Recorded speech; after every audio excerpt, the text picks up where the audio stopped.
ще ни каже самият Бойко Борисов.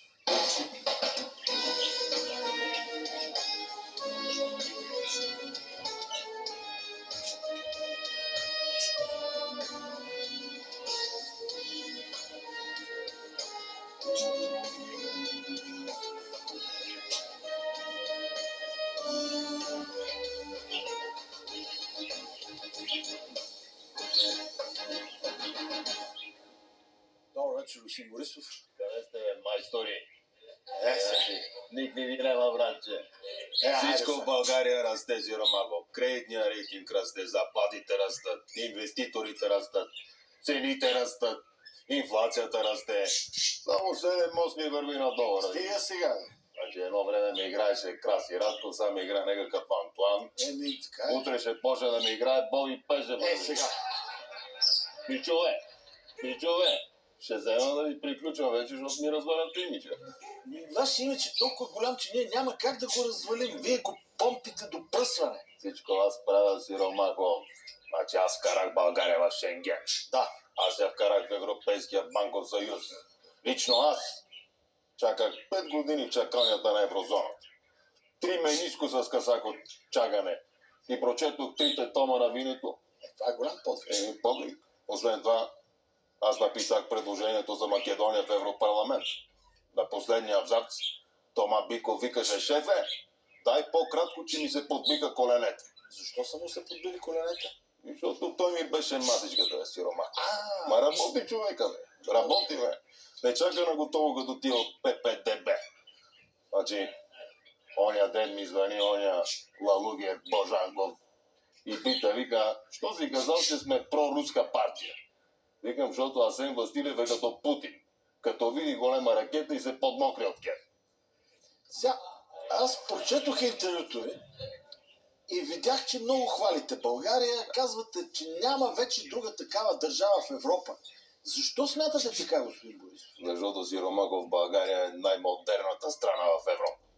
Най-бързо развиващата се страна. Освен това, България е най-добрата държава за правене на бизнес. Значи, ако не ми вербаш, пита Евгений. Евгений, така ли? Да, бизнеса върви. Бизнеса върви.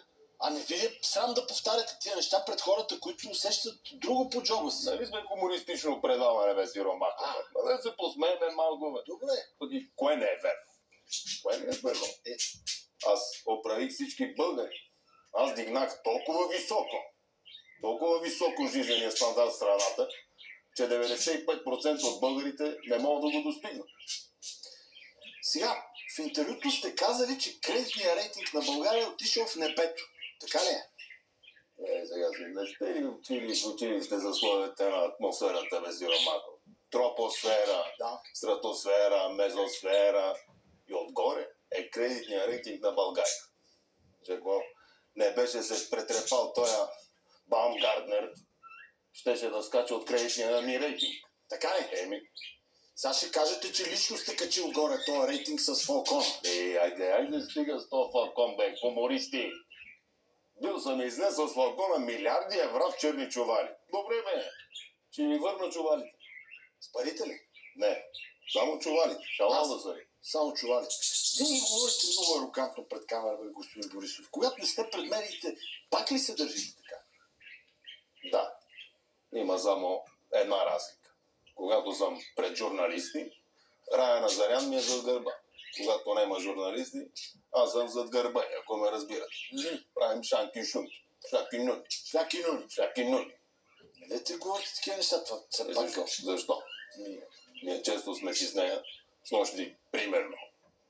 Ми звъна премиерът и ми вика: шефе, къде си? Викам: в Рая съм, пич, в Рая съм. Така ли му казах?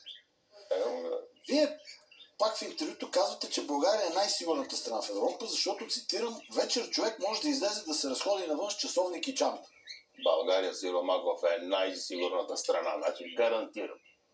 Ето аз толкова години си държа кюлчетата на шкафчето, никой не ги е пипнал. Затова казвам на хората: дишайте дълбоко. До първите 10 милиона никой няма да ви бара. Защото до 10 милиона радара на шиши изобщо не може да ви хване. Как говорите за 10 милиона? Повечето българи обедняват, те се чуят как си платят сметките до края на месеца. Стига сте плашили хората, Сиромахов. Стига. Нема такова нещо. Идва ония ден една баба, дам ти пример. Идва една баба и ми пита: Бойко, верно ли е, че като дойде еврото, ще се дигне ток? Идам спокойно, бе, бабе. Нема се дига тока, оставяме го на 220 волт. Малко да ти... И за финал да ви питам, как са внуците? Ей, сега като ме пита така, абе сърдат се нещо. Сърдат се. Не иска да игра с мене на Монополи. Защо? Защото още като почнем, всички обекти са мои.